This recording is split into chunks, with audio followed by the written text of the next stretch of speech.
పట్టభద్రుల ఉప ఎన్నికకు సంబంధించినటువంటి పోలింగ్ జరుగుతూ ఉంది. పోలింగ్ పరిశీలనలో భాగంగా వరంగల్ ఆర్ట్స్ కాలేజీలోకి రావడం జరిగింది.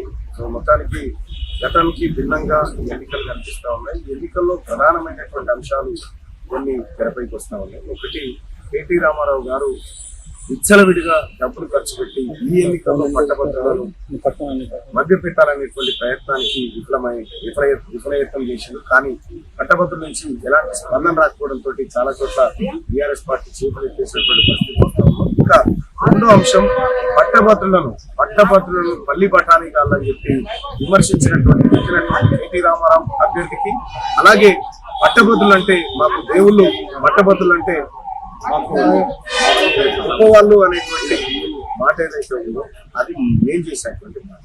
ఇక్కడ పట్టభద్రులను అవమానించిండు, అక్కడ డబ్బులతో మొదలుపెట్టేటువంటి కార్యక్రమం చేస్తా ఉన్నాడు. ఇంకో వైపు చూస్తా ఉంటే వాళ్ళ అభ్యర్థికి సంబంధించినటువంటి అంశం ఏమైనా చేయగలుగుతారంటే ఏం చేయలేరు.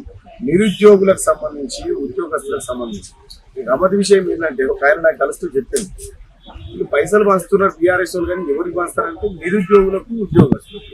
వాళ్ళు కోపమే ఉండే, వీళ్ళు కోపమే ఉండాలి. తీసుకొని ఎటు ఎత్తారంటే ఎటు తెలియనటువంటి పరిస్థితి ఇలా TRS party, Bharatiya Janata party ఎట్లా చేద్దామన్నా అని ఒకరి పేయి ఎవరికి ఒప్పుకున్నటువంటి పరిస్థితి.